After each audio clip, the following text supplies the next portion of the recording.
It's the final chapter. The final countdown. It's the last leg of the Dankpression quest. Congratulations if you made it this far. Yeah, thanks for joining us. We'll see if we can jam on ahead and get out of ruts and see a brighter tomorrow day.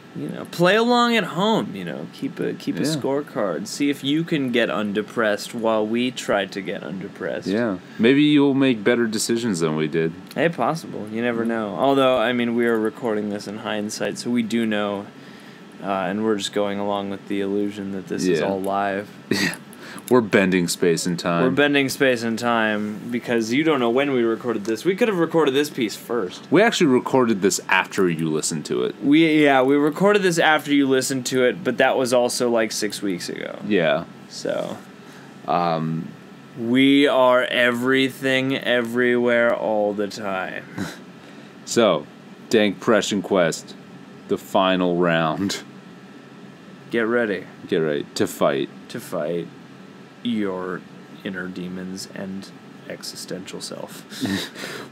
Get ready to punish the low self-worth right out of you. Get ready for Mom to still not understand quite. Mom just doesn't get it. It's like that song from the 80s, Parents Just Don't Understand, or whatever. Yeah, was that song about depression? I don't think so. It was like a 90s rap or something, or an 80s rap. I don't know. Dankpression quest. Dankpression quest. You sit down at your computer to blow off some steam, but are surprised to find your thoughts drifting to your long-neglected project. You talk yourself into opening it up and taking a look at it for the first time in what must be weeks. For whatever reason, your anger that you've been feeling towards your day job seems to have converted to pure passion, as you seem to be overflowing with ideas tonight. Oh, shit. Oh, shit. Dude, foreshadowing. It's as if you've got a buildup of ideas that just haven't gotten out, and now you're in the zone. While you don't get an unnatural amount of work done, you do work for a solid couple of hours, and it feels really great.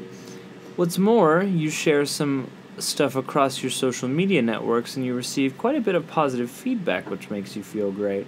What is our project? When you go to bed at night, you tell yourself that your job may suck, but at least you've got something you really care about that you can put effort into and feel really good about yourself. In fact, as you're falling asleep, you can barely even remember your work day. Whoa, the statuses have changed. Yeah, you are moderately depressed. You find it hard to focus on anything because you get physically and mentally exhausted very quickly. You are in therapy with a good counselor. You're doing cognitive behavioral therapy techniques, and they are starting to help. Oh shit, your medication is helping to keep the edge off and keep some of the darker and more negative feedback loops from being as prevalent. Oh shit. Dude. It's a little past 8 p.m. on a Tuesday night. Growing up. On a Tuesday.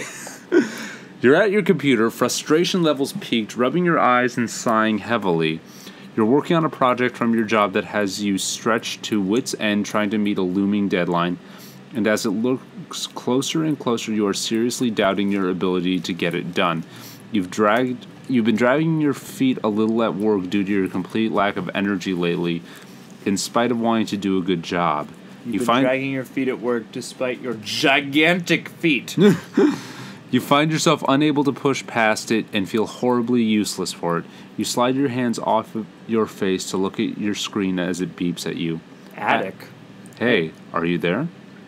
I really need to talk to someone about something. Oh shit. You feel like you're getting nowhere with your current task and could probably use a break. However, you know that you have a history of getting distracted and then losing motivation to pick something back up again afterwards. What do you do? Oh man, you don't multitask. Number 2 is tell Attic you're busy. Number 3 is try to regain your focus. Don't answer. Number 4 is answer Attic. I would answer. I would answer Attic because, it's like Attic was there for us. Yeah, well, and, this prompt seems, serious enough. Yeah. Attic seems like they're in a serious place. It's not like, bro, what you up to? It's like, hey, yo, dude, come outside. Yeah, yo, dude. I got this stereo speaker I gotta sell out of my trunk. I want to do that thing where it's like I show like for like a sketch or something where it's like two dudes just on the phone like look kind of glaze-eyed at each other. One's in the car and the other one's in his room, and they're just talking to each other. One dude is like, "Hey, dude, I'm here. Come outside." And the other dude is like saying, "Nah, dude, you come in." And the first dude's like, "Nah, dude, you come outside." "Nah, dude, you come inside." And just do that for like an hour of them going back and forth. There's a joke. Not an hour. Not quite like that, but there's a joke, and they came together. I was watching earlier where Paul Rudd's having a shitty day, and he goes into this bar, and the bartender says, "You look like you could use a drink." And Paul Rudd says, "Tell me about it." And he goes, "Well, you came in here, looking disheveled like you'd had a bad day." And then Paul Rudd goes, "You can say that again." And he's like, "Well, you came in here disheveled looking like you had a bad day." And then he goes, "Tell me about it." And then it starts this loop, and they let it go on for a couple, it's probably not as long as it felt, but they let that loop go on. And then finally it cuts to like Bill Hader or somebody at the table being like, "Okay, we get it." Like, was this, they came together? Yeah. Okay. God. Just, silly, absurd. So it's like Paul Rudd is just saying every like throwaway of affirmation line of "I've had a shitty day," and then okay, yeah, that's funny. We're gonna answer Attic. Here's the thing: there seems to be a pattern where the answers are listed in order from more healthy to least healthy. Mm-hmm. Like the healthiest answer always feels like it's on top. And it's crossed out. The second most functioning answer is 2 and the 3. And by the time you get to 4, 5, and 6, it's like the least functioning human being answer on the decisions. Yeah. So answer Attic is number 4 of 4. So in this scenario, it's indicated as being not the best option. Well, because maybe we might spend the next several hours commiserating, Yeah. So you're feeling like you've hit a brick wall with your task, so why not take a break and help out a friend? Hey, what's up? Attic. Oh, good, you're there. I just found out I got cheated on. I don't know what to do. Oh no, that's horrible. The two of you talk for a long time, and you lend a shoulder to your friend. You give him space to rant, to cry, and most importantly, to be able to voice his inner turmoil. You give him your full attention and talk him through what his options are for what he does next. You keep him from doing something rash, and the two of you decide it's best for him to sleep on it before doing anything. Exhausted, he departs for bed and thanks you for being there to talk with him. As you close the I am window, you feel horribly sorry for your friend, but happy that you were able to help. It serves as a tangible reminder to you that you're capable of being useful to someone instead of solely being a mess that needs everyone else's help. This was healthy! Yeah, we're slightly empowered. This was healthy! Healthy shit! You boot up your work project and find that you're suddenly able to get some solid progress done on it that night. Oh, shit! Accomplishment breeds further accomplishment. Hey, it's a sunny Saturday afternoon. You're in deep thought on the way home from therapy. However, you notice this time that you're not in the same negative feedback loops you usually get trapped in when being this introspective. You realize that although you still have your bad days, your lows aren't quite as low as they used to be. Your antidepressants bottle rolls across your dashboard as you take a left turn. You've been on this medication for quite a while now, after a period of trying a few different kinds. Though you still have minor side effects, they've overall become an unnoticed part of your life. You feel as though your life has generally changed for the better recently, and you begin to wonder if you need them anymore.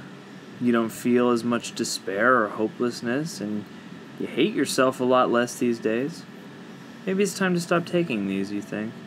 I seem to not really need them anymore. What do? Continue taking your medication? Go off your meds. Don't go off your fucking meds. Don't go off your meds, although I wish there was like a third option, which would be like... Talk to your therapist. Yeah, exactly. Yeah, it's like discuss with your therapist adjusting your dosage and maybe weaning or whatever, because like, motherfucker, you don't want withdrawals. Yeah, you don't want to just be like, yeah, I'm good. Yeah. Like, all this, this surplus, these, brain chemicals I built up in my brain, like...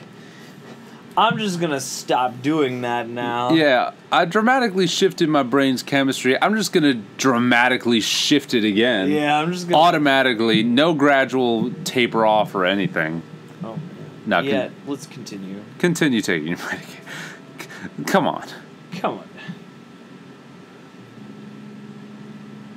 You have the realization that you can't be sure if it's a general life change that's making you feel better or if it's just a sign that the medication is working. You decide against discontinuing your meds. It's not really a lesson you'd like to learn the hard way, and the side effects of this particular kind are negligible. The next time you see Dr. Melville, you tell her about this. She informs you that this is a common train of thought that people who have begun using medication to help them manage their depression experience, and that you've managed to dodge a bullet because it generally ends poorly. What did I say? Boom!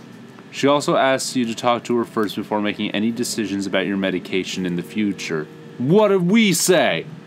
Next. Because that's all we get to. Yeah, next. Throw me with some more life events. It's yet another sleepless Thursday night.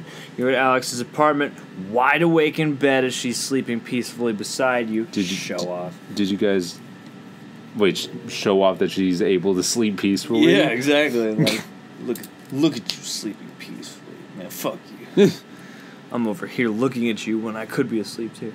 She fell asleep hours ago, and you've been laying here... Hours ago. And you've been laying here unable to shut your brain up long enough to fall asleep. You've added the feelings of insecurity about your relationship to the rest of the noise in your head keeping you up tonight. It was kind of a tense night between the two of you. You arrived after a stressful day at work, and as you made dinner together, you barely said a word. Oof. You were stuck in your own head and had a hard time really being present with her as your thoughts turned to all the ways you feel like you're deficient at being a good person and beating yourself up mentally for each one. She told you she could tell you were in, quote-unquote, one of your moods. And Lady, said, I have a mental illness. Maybe we're not very open with her. Maybe she doesn't know anything. Yeah, have we talked to Alex about the fact that we're diagnosed with depression? I feel like we would have. I mean, she's willing. She seems very willing to be there and to support us. Yeah. And she said she wouldn't push you, but missed talking to you as the two of you sat on the couch together. You wanted to tell her how much you love her, but you couldn't make the words come out right and ended up sounding defensive instead. Love you! Shut up! Get off my back! Mom! As you lay there next to her now, you trace your fingers across her arm just lightly enough not to wake her. You still haven't explained your depression to her. What? Or how you've started seeing a therapist. Ooh, this is bad. Oh. So you started seeing a therapist, or that you've been taking medication, and it's starting to feel more and more like a secret you're keeping instead of something she simply doesn't know about yet. Oh, God, no. It's becoming more and more apparent that it's impacting your relationship with her, and you feel guilty about this. However, you're also terrified that if she knew exactly how fucked up you are, that she would leave you. You already worry that she's only with you because she doesn't realize how terrible of a person you are yet, and you're afraid that this would be the final thing to expose you. She stirs in her sleep and squints as she opens her eyes. With the confusion that comes with waking up, she asks if you're awake, and then if everything's okay. What do you do? Number one? Not number one. Open up to her with ease. Of course not number one. Nothing is easy. Nothing is easy. Number two, tell her about your situation. Number three, tell her it's nothing and that she should go back to sleep. Here's the problem. We should do number two, like, tomorrow. Yeah, we should do number two tomorrow. We shouldn't do number two, like Baby, good morning. It's 4 a.m., but check it out, though. I was diagnosed with clinical depression several months ago, and I've been seeing a therapist and taking meds in secret.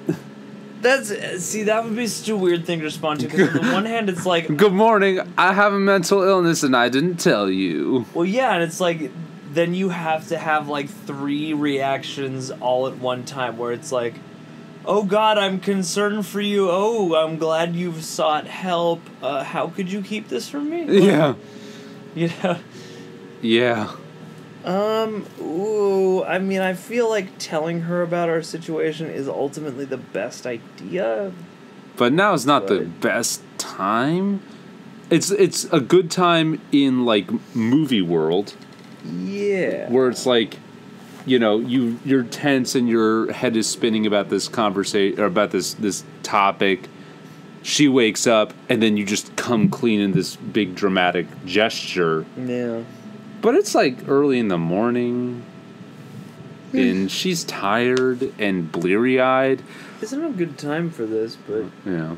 I guess because I don't know what they're gonna give us later. I guess anything that gets us, more open is probably best. Yeah. Tell her about your situation.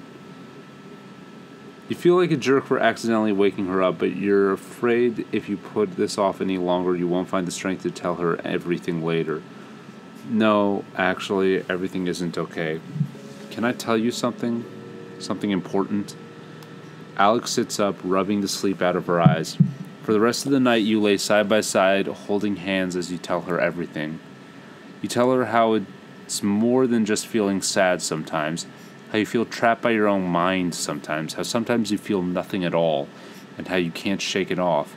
You tell her how you started going to therapy, how you feel embarrassed by it, and how it's working out for you.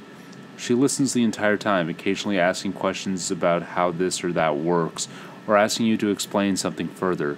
She squeezes your hand and tells you she understands, and that she's sad you didn't tell her sooner. After laying silent for a moment, the weight of what you did hits you. You desperately want her to say something, to tell you how she's feeling about all of this, but you're too afraid of what the answer would be to ask.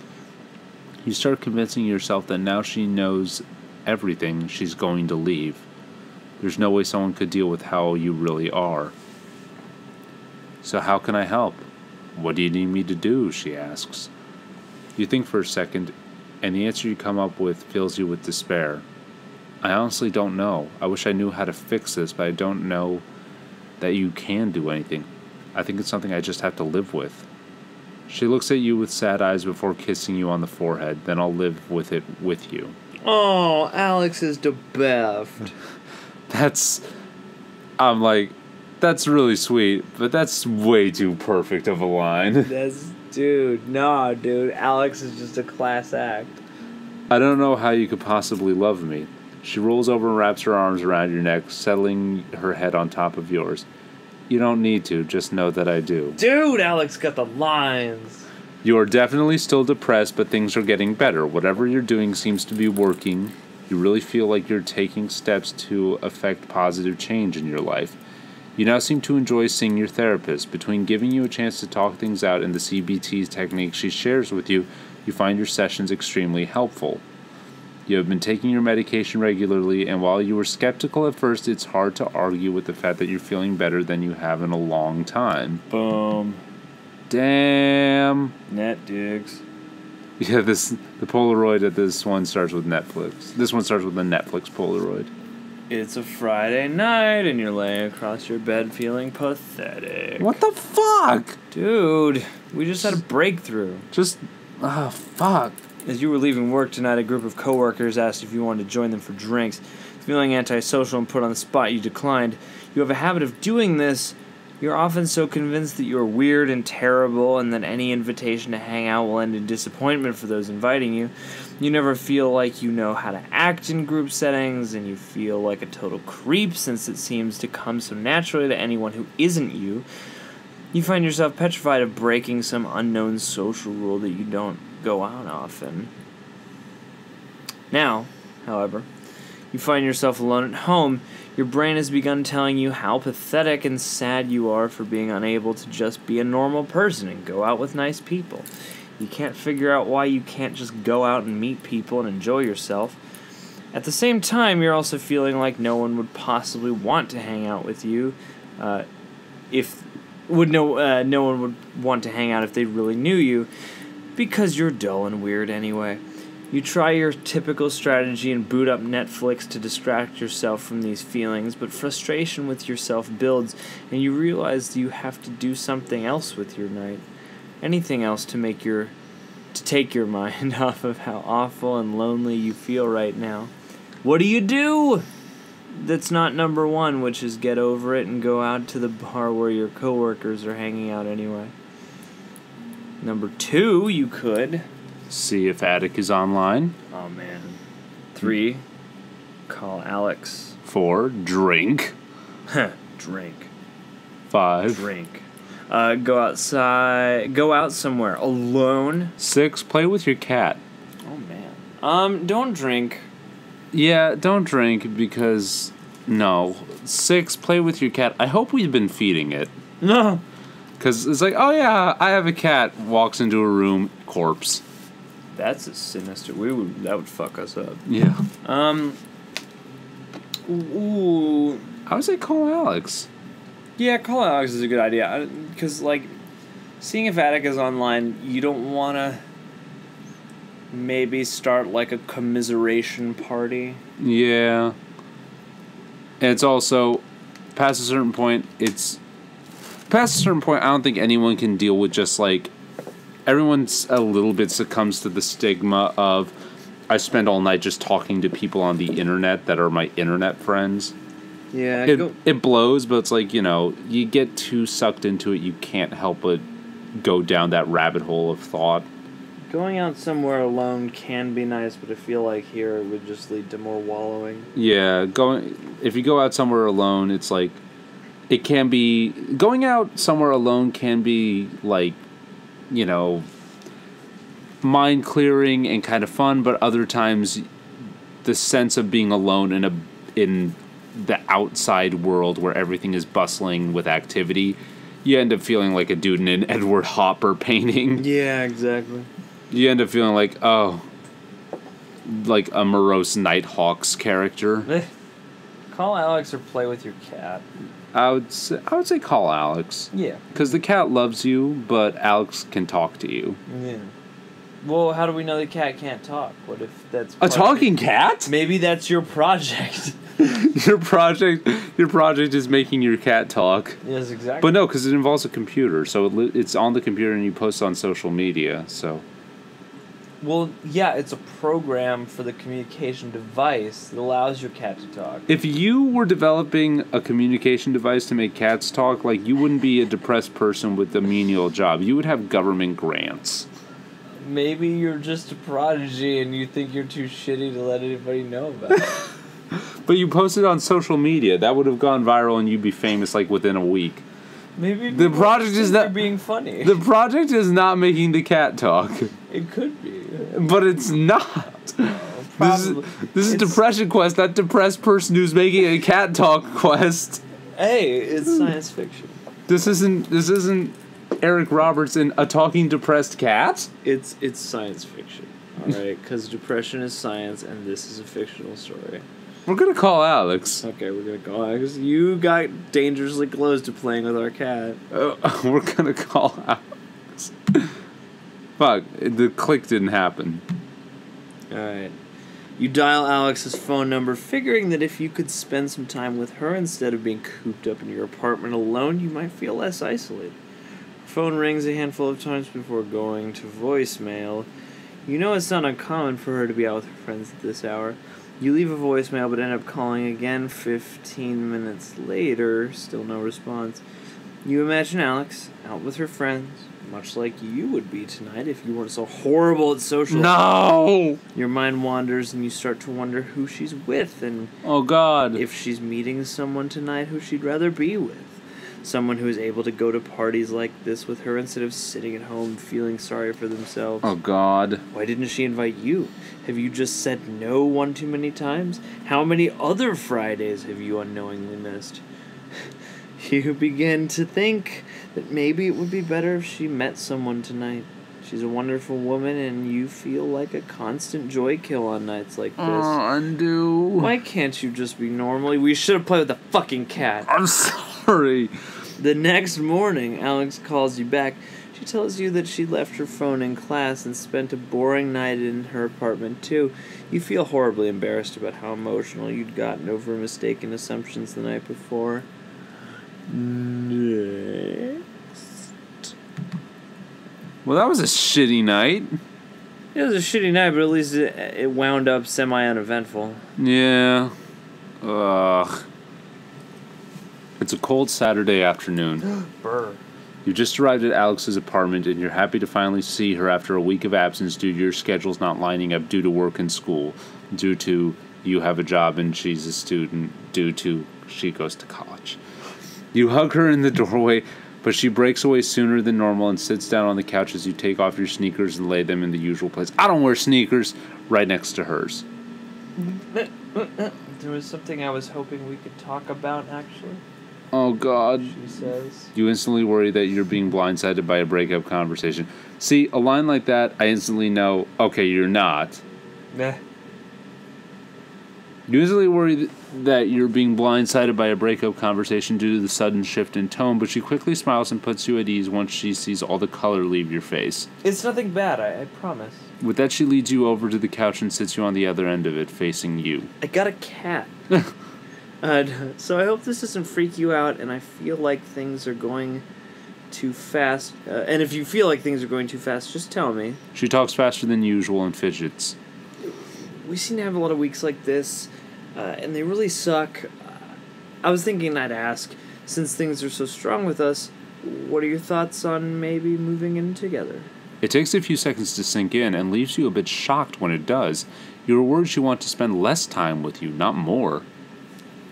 Do you want to? You ask? Well, yeah, I do. I mean, we'd have to sort out logistics and everything, but those are all things we can take care of. You start to walk through the steps of imagining the two of you living together. You love the thought of being able to wake up next to her every day and seeing her so often. However, the more you picture it, the more a few concerns become apparent. There are things she is insulated from, like the days you don't feel like you can even get out of bed, the nights your medication keeps you from being able to sleep. All of those moments you're stuck staring at the wall, completely out of energy and feeling nothing. How would she handle that? How quickly would she want to get away? So? She starts. What do you think? Number 1, not on the table. Take your relationship to the next step with ease. Move in together. 2, tell her you want to, but have concerns and discuss them honestly. Number 2. There's a second 2. There's some typos here and there. I've tripped over a couple of these. Tell her you don't think it's a good idea for you right now. 3, decide to move in regardless of your worries. It's 2. The first 2. Maybe that's what Gamergate is all about. People are angry of the occasional typos in this game. Should have been called. I was trying to read and was rudely interrupted by a human error. This is why we need ethics in games journalism. For repeated numbers. Let's see. I mean, top 1, tell her you wanted to, but have concerns and discuss them honestly. 2A, yeah. Yeah.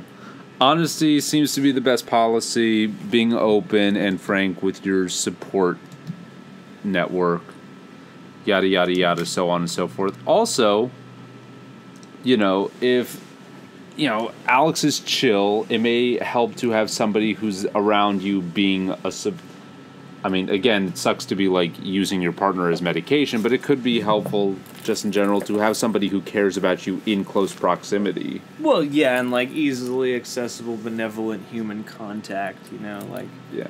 Because, you live alone. You don't even have a roommate. Except that cat. Yeah. And you haven't even perfected the talking software yet. Fuck you with the talking cat. Dude, this is going to be your breakthrough master project. You were really worried that if Alex were to live with you, she wouldn't be able to deal with your days of being unable to get out of bed or nights where you can do nothing but stare at the wall and panic. Even though you've discussed your situation with her, you still fear that she doesn't realize the depths of how bad it gets. It's one thing for you to detail how you feel sometimes, and for her to see it pop up occasionally. It's an entirely different situation for it to be something she has to live with alongside you. Well, I'd like to, but I think it's best if we talk about it more before committing to a decision. Though she seems a little defeated, you make it clear that you're not making excuses and actually mean that you want to talk. You reiterate a lot of what you told Alex that night, and although she gets a little defensive and tells you that she knows all of that already, she confirms that she is willing to help you sort through your issues. I feel like you forget I love you sometimes. I know that there will be bad days, and I'd rather try to work through them with you. We can figure all this out together. Her words sway you, and you can't help but hold her close to you. Oh, shit. Wait. You are doing well. You may still have your bad days, but you now have effective ways to deal with them, and you don't get nearly as low as you used to or for as long. You still visit your therapist, and even she has remarked on how much more alive you seem lately. You are taking your medication regularly and are pleased at how well it seems to be working. I mean, that sounds good. I'm a little afraid that tomorrow's going to be a terrible day for some reason. Yeah. It's like, we're doing, like, this is our peak so far. We're getting there, man. We're starting to live the dream. Yeah. Like, either next page is going to be, you finished your project. It's amazing. You won a Pulitzer. Those cats can talk to each other and you. You're now wealthy and rich and are beloved by everyone around you. Except your cat. Except your mom. Except your mom. Who doesn't understand. Who doesn't understand. And wishes you were more like Malcolm. Either that or it's like, it's either going to just, you know, or it's going to be like, oh, today sucked. Yeah. It's a spooky Wednesday. And more shit was shitty at work. It's December. Christmas! It's December, and you've returned to... I don't know why I did the Obama... It's December. And you've returned to your parents' house to celebrate the holidays with your family. With the American people. Out the living room window, you can see a gentle flurry of snow drifting down to meet the pristine blanket of white from yesterday's unexpected Christmas Eve snowfall. And it's Christmas! And you quietly laugh to yourself at how incredibly cliche it seems. Oh, bullshit. Still, as you sit down to dinner, you can't help but notice being surrounded by family and the overly kitschy atmosphere your mom's decorations have created have actually made you feel relaxed and almost comfortable. Your mom is running around frantically checking the oven and the stockings and just generally trying to family time it up, while your dad sits at the head of the table drinking a beer and laughing with your brother Malcolm. His wife Karen is there too, whom you've always gotten along well with. And your parents even agreed to let you bring your kitten along, who can now talk because your project was awesome. God damn it. They've let you bring your kitten along. She's been darting in and out of people's legs and hopping into laps all night. As you thoughtfully munch away at your turkey, listening to the conversations around you, your thoughts drift back over the last few months. You think about how hard things had gotten, replaying over in your head some of the worst, as well as some of your best memories.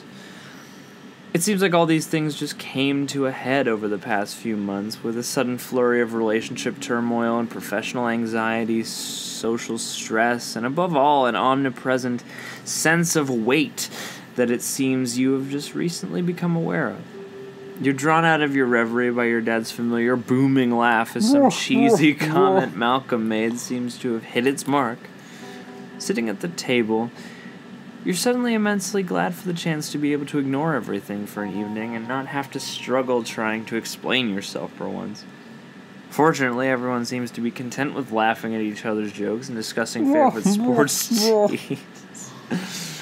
And for a while you think you'll be able to get through dinner without any embarrassing personal intrusions, but no sooner did the thought cross your mind than the table conversation trickles off, leaving a slightly awkward silence to descend upon the dinner.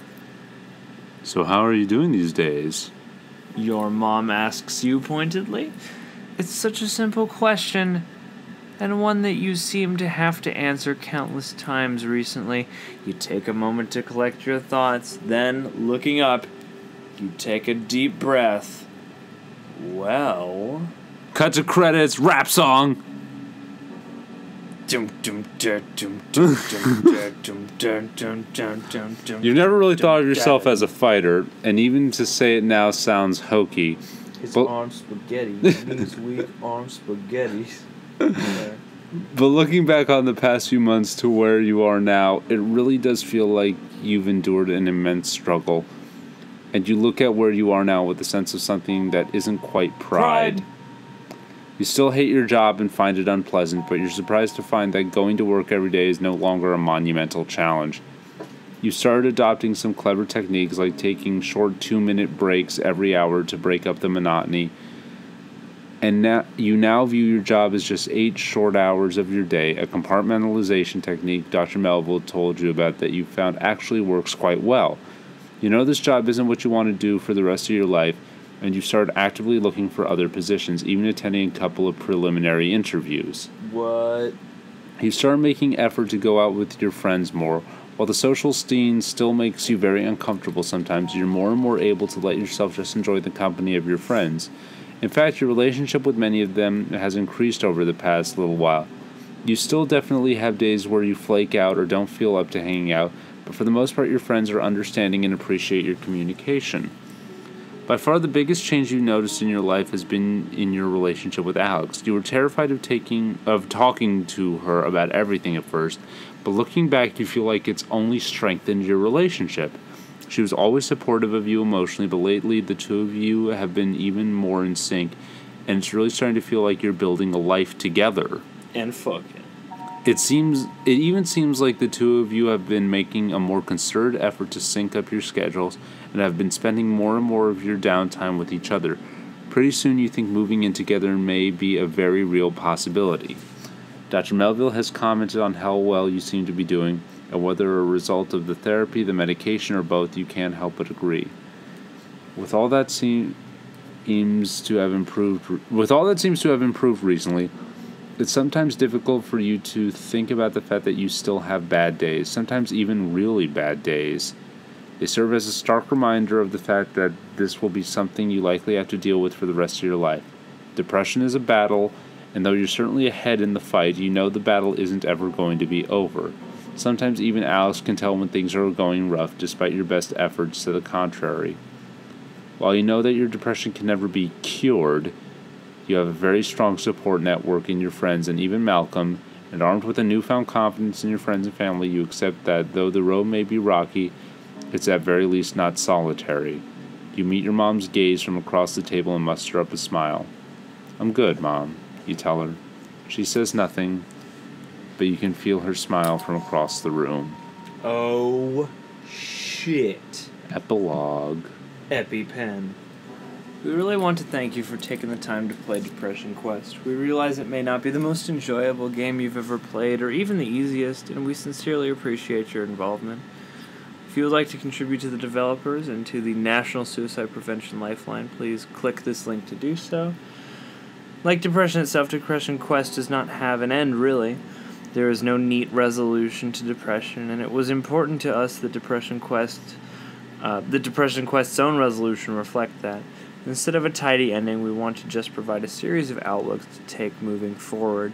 After all, that's all we can really do with depression. Just keep moving forward. And at the end of the day, it's our outlook and our support from people just like you that makes all the difference in the world. Thanks again. Hot damn. We beat depression! Now we'll never be sad again! Oh shit. Except, no, depression is, you just kind of learn to live with it. That's pretty much exactly what we just ignored. Exactly what she just said. Yeah, we We got too excited about having defeated depression. Yeah. Our mom doesn't understand, but she gets it. Mom understands as much as she needs to. That we eyed. Yeah. I'm good, Mom. That is interesting, man. I wonder if there are different... Like, I wonder... You want to get the bad end? Well, yeah. It's like, what if you know, if you're answering questions honestly, or you know... I mean, not that we didn't. I feel like we answered a lot of these honestly. I like to think... I mean, I'm pretty sure there isn't, like, a route of playing Depression Quest that ends with you, like... Well, you fucked up and succumbed to your illness. Now there's nothing left but suicide. It's a cold winter day and you're lying in a gutter with a needle sticking out of your arm. Like, it's like, now you're an alcoholic too. Yeah, your depression has led you here. You're an alcoholic and a heroin addict. You're on a 5150. Yeah. Except that's only in California. But yeah, like I don't think it would end up that terribly. But you know, I wonder. I feel like I wonder what the design is, because like you know, how yeah, many how it slides loops. does each track get? Here's my assumption. I figure, no matter how, I feel like my assumption is, if you keep playing the game and you keep on having bad days and backsliding and not managing yourself and getting really bad, either there's a slide that's like, yeah, things just kind of don't work out for you, and you got to fight your way through it some other way, and there's a different send-off entirely, or it just kind of ropes you around and loops you to a place where you find some coping mechanism. Yeah. Or yeah. Yeah. You just kind of keep trudging forward, I guess. I think at some points, like, if you refuse therapy, I feel like there would probably be, I assume there would be slides that something happens where you have to, the game kind of slides you into therapy, like someone intervenes or puts their foot down, bad or yeah, you know, maybe you have some kind of horrible episode and you get committed for a weekend or something. Yeah, you know, I mean, I don't know, maybe. Yeah, I'm trying to imagine like how the game would handle, you know, going on an involuntary hold. All right, we're going through it again. This time we got to pick all the worst answers. All the absolute self-loathing, totally beyond help symptomatic. We're gonna talk so hard to Attic. We're gonna be such dicks to Attic. We're just going to drop contact with Alex. Fuck the cat. Yeah, no cat, no Alex, no Attic. We're just gonna sit around with Mom and Malcolm, the worst people for us, and bring them with us to work. Just Mom and Malcolm and work all day. But even Malcolm becomes cool after. Yeah. It's just Mom and work. Mom and work. The worst version of Depression Quest, every day is bring your mom to work day. She means well, but she just doesn't get your work. That's hard mode of Depression Quest. Hard mode for Depression Quest is bring your mom to work day. Oh man, I mean, well, yeah. That's in the DLC. We now unlocked expert mode. Can you play with different skins? Can you like customize your character? Oh, that would be horrible if like you had to play. That'd be horrible. It's like you play different versions of Depression Quest where it's like, guess what? You don't have white privilege now. Oh, hey, that would be interesting though. I mean, that would to really diversify it. Like, oh, this version of Depression Quest, you're a woman. Yeah. This version of Depression Quest, you know. You're. I feel like this version of Depression Quest, you could be a gay woman. There's not enough. You could be a gay woman. There's not enough to specify. It's like Alex is a woman, and you must be a man. Well, yeah, and you know, then that would be easier ground for your mom not to understand, and for Malcolm to be surprisingly cool. Yeah. You know. Because like you're the one gay kid. Sorry, that was a yawn for all you playing at home. You're tired. Are you depressed? No, well, kind of, but no, not in this context. I just been up for a while. Okay. Well, we did it. We did it, man. We played Depression Quest, and we didn't have to gate gamers or anything. Or whatever the fuck that hashtag is. Hey, man, that was interesting. Like, I did enjoy this, and you know, speaking as a vaguely functioning, you know, semi-depressive person, you know, a lot of these things hit home, and like these are a lot of decisions I've had to weigh. Yeah. And you know, a lot of situations, you know, maybe not in some of the like character specifics, but you know, a lot of these types of situations ring true and hit home. So it's actually rather constructive, you know. Yeah. Especially checking in, you know, and where you're at in life, you know.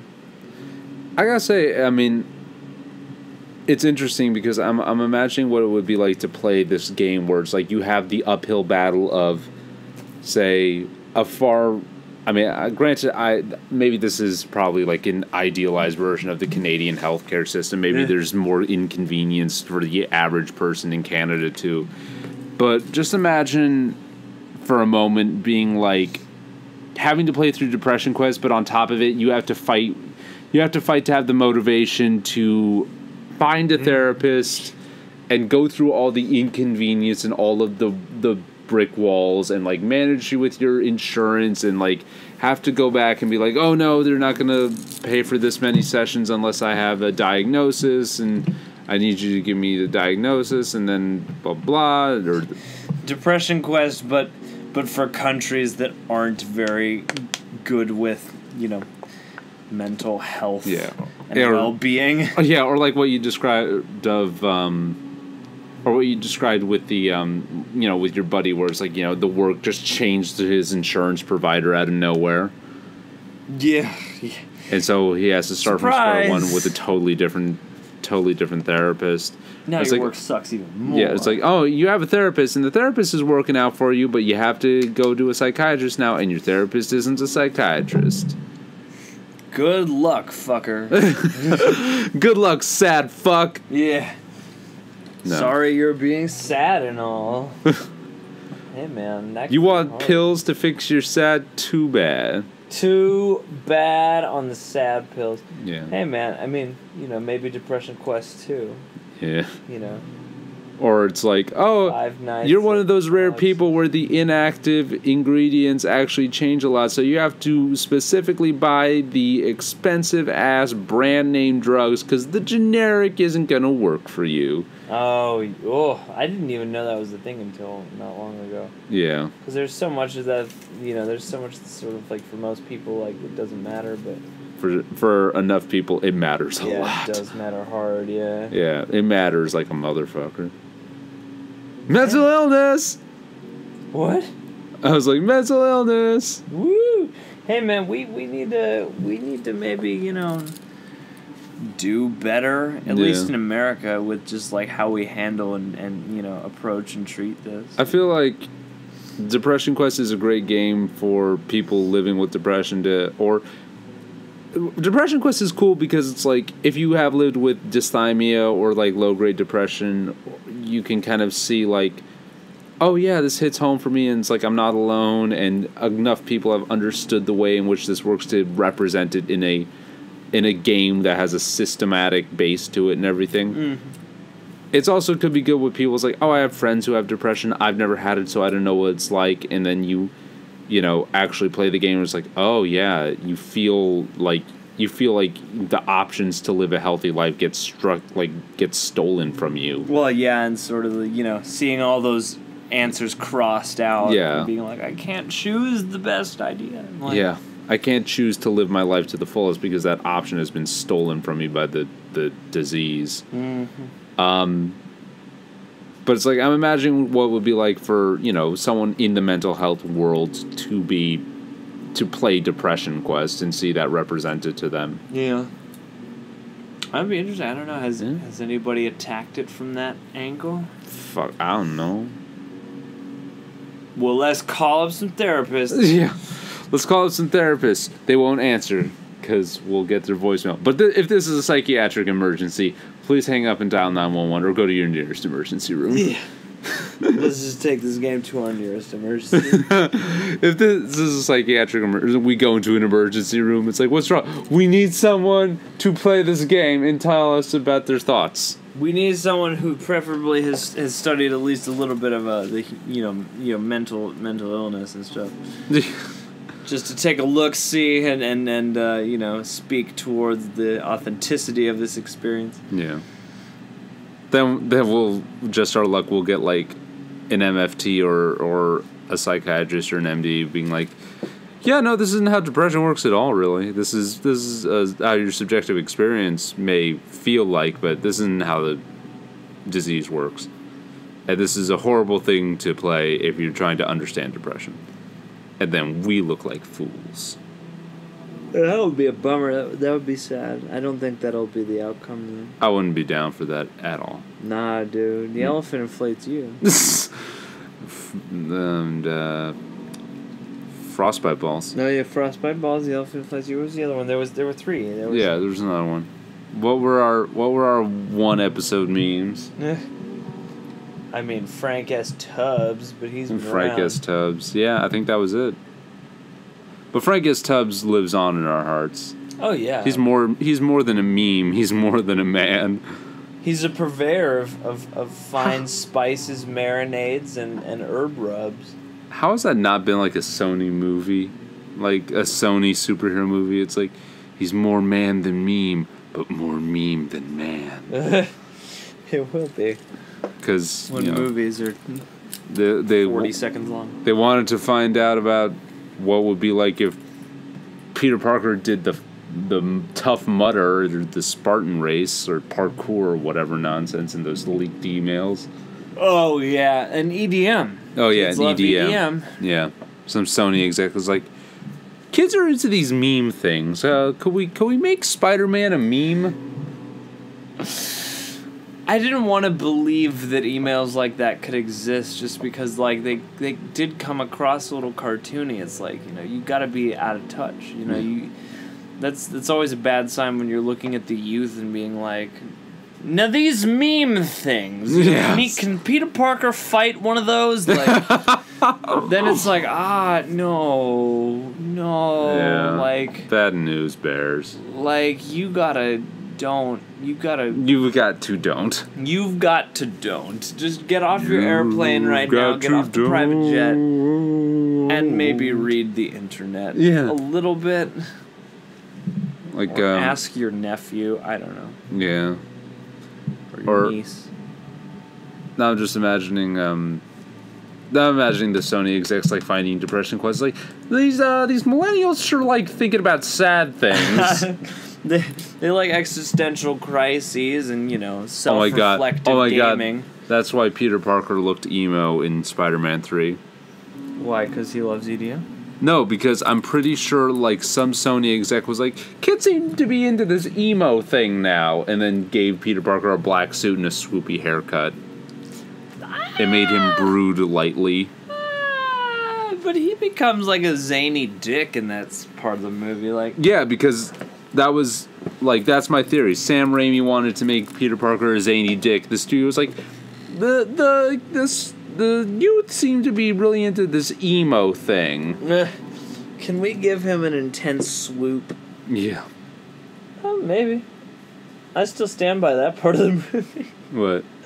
I've always very much had a soft spot for douchey Spider-Man in Part 3, where he's just walking around town, snapping and pointing at people. Do the finger guns. And jumping and dancing and stuff like that. Yeah. I mean, he's a total dick to Mary Jane. That's fucked up. But remember in high school when it was like the shittiest thing you could be was emo, or middle school especially, where it's like, oh, everyone was making fun of emo kids. It's like, oh, it sucks to be emo, you fucking emo kid. And then it's like now that we're in our 20s, it's just like, yeah, depression is a very real illness, and it's like it affects a lot of people, and it's you got to have some sympathy for it. It's like, motherfucker, the emo kids were right. Yeah, well, I mean, and also the emo kids were on the money. We were all making fun of the emo kids, but they got it. Well, yeah, and that was a time when just sort of like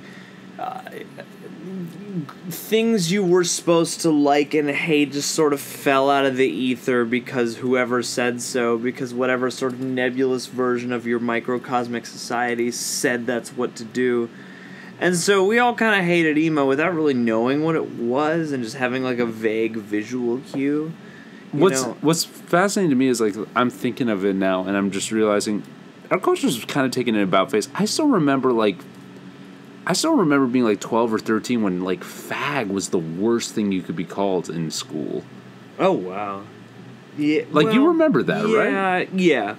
And now it's like, yeah, they're still like very homophobic, like... No, I'm not. Yeah, now they're like homophobic pockets of, American culture, sure, but, it's like legalized marriage and, it's like... I feel like we're going to see the day when high school kids just don't call each other fag anymore. That's just not a thing. That'd be awesome. I'd be so happy. Yeah. Unless, there was an anthropomorphic bundle of twigs in class. Yeah. Like, that's okay. But, yeah, no, I mean... Or, like, people started getting really into British slang, smoking became cool again. Yeah. Well, and God, I was listening to an interview just now. It's weird because, you know, when I was coming up, not everybody, but there was a good concentration of people who would use the term gay fag. What? Yeah, and I was listening to an interview on the way over here, actually, in which I was listening to Britt Daniel from Spoon talk to Mark Maron, which I guess is kind of a callback to the grab bag, but yeah, he said like some of like the cowboy guys growing up in Texas, like they would call you queer bitch. Oof. And it's just like that weird instinct of you know, sort of children or whatever, to combine two bad things without any real, or two words perceived bad without any real thought. It's like, and I pointed that out once as a kid. I was like, what does that mean? Gay? How could I be a gay fag? Does one negate the other? Am I just back it straight again? Or am I just like gayer than usual? It's like a double negative. Yeah, or is it just like I'm so gay that I need like an extra bit of gayness just to quantify how gay I am? Like, what are the rules here? And then, and that's the worst thing you can do as a kid, where it's like you point out to a kid insulting you that his insult makes no sense. Yeah, and you're just not gonna win that battle. Yeah. Because then they'll just keep... It's almost like some kind of battering ram. It's just like then they'll just keep saying it. Yeah. It's like, why? Because you're a gay fag? And I'm like, no, it doesn't make sense. Why? What doesn't make sense that you're a gay fag? And like, you'll just end up in this loop forever. trying to not be a gay fag and a queer bitch. Gay fag is a flat circle. Yeah. Yeah, emo was one of those things, you know. Yeah. That nobody really understood, but we hated it anyway. And then you grow up and you're like, because yeah, like, being sad's a real thing. Because, like, when you're 11 and 12 and you're just like, oh, I'm starting to develop pubic hair, I have to be manly at all times. The scariest fucking thing to you is feelings. Yeah. Yeah, because people don't take too kindly to sensitive types in the schoolyard. Yeah, I think that's it. It's like, oh God, I'm turning into this freak that's not quite adult. I need to be manly, and then it's like that toxic masculinity thing. It's like, that kid is doing feelings. Kill him. Well, and it's also like you don't recognize the complexities. It's just like, why are you sad all the time? Are you sad? When, you know, there's more to it than that. And nine times out of 10, it's like, that kid, it's like, why are you sad all the time? That kid, like, had a way fucking rougher life than you. Yeah. It's like, why are you sad all the time? My mom's dead, and my dad has problems drinking a lot. And you and your cohorts are dicks to me on the daily. Yeah. I want to be here. I don't want to be here. I hate being here. Everyone's miserable at home. Everyone around me is miserable at school. Hey, man. Well, you gay. You gay. Okay. Whatever. Thanks. Fuck. Oh. Now thank God we have Depression Quest. Yeah. I don't know. It seems like a useful, you know, perspective building tool. It'd be nice if that could catch on with the youth. Yeah. A little perspective do you a lot of good. I hate to say this, but I'm kind of curious as to what... For instance, I think it'd be really fucking interesting, because... Totally unrelated. There's another like small freeware indie game called Dysphoria, where it's basically like a series of little mini games that are about a trans woman's transition. Oh man. Yeah. That's timely. I mean, it's been around for a few years, and so I'm just thinking, what other like kind of oft maligned human experience could be represented in a small game? Because, like, just imagine, like, what Racism Quest would be like. Oh, boy. Where it's like, you're a person of color, just trying to live your life. Except racism. And your mom means well, but she doesn't understand. I feel like, I mean, I could be totally wrong, but I feel like racism is one of those things where it's like, your parents can probably wrap their heads around it a little easier. Yeah. And then the generational differences will be more subtle. Yeah. In those things, but yeah, you'll have more ground to stand on together, I guess. Because it's like you already have a foundational likeness. It's like depression, you know, it can run in families, but like it's not necessarily true that just because you know what it's like to be depressed that like your whole family will have that experience too. Yeah. No, I think the sequel to Depression Quest needs to be called Oppression Quest. Ooh, okay. And you pick which marginalized bracket of person you want, and then you can stack them up. Oh shit. Like, you're a black trans woman. Welcome to Oppression Quest. Ouch. And then we're gonna have like people speed running it. It's like I know the most effective answers. Yeah. And then it's like competitive oppression quests. It's like I beat the black trans woman level in under 15 minutes. Now I'm gonna be an elderly Hispanic man. Now I'm gonna be a gay dude with bipolar disorder type 2. Now I'm gonna be somebody who's chubby. Oh man. Now I'm gonna be an immigrant. Other quest. Oh boy. Yeah. This is a whole never-ending series of games providing perspective. And then there's a secret mode in Oppression Quest where you're just a straight white dude. And it's the easiest mode because the game. Yeah, where it's the easiest mode because the worst thing that happens to you is you get uncomfortable sometimes. There's like it's a 4-page game. You got uncomfortable on like 1 page. No, 2. But you got uncomfortable on 2 post pages. on Facebook. God, it's not always about race, you guys. No one challenges you. Yeah, it's like you'll have at least 2 pages where like you'll feel generally awkward, but only 1 page where the decisions have anything to do with that. Yeah. And then, you know, you'll pretty much win the game. It's like, well, what can you do? Yeah. You have absolutely no trouble securing housing. No. Unless it's in the Palisades. Yeah. Christ. Well, so, Zoe Quinn, make us Oppression Quest. Make Oppression Quest. Because, you know, after all that you've been through, the first thing you need to do is edify us by making art about feeling shitty. Hey man, I mean, sometimes art that makes you feel shitty is worthwhile. Yeah. Not where you want to go all the time, but hey man, it's perspective, yeah. Hey now. You're an all-star. Get your game on. Get Go sad. Play. Wait. Depression Quest. Go play Depression Quest.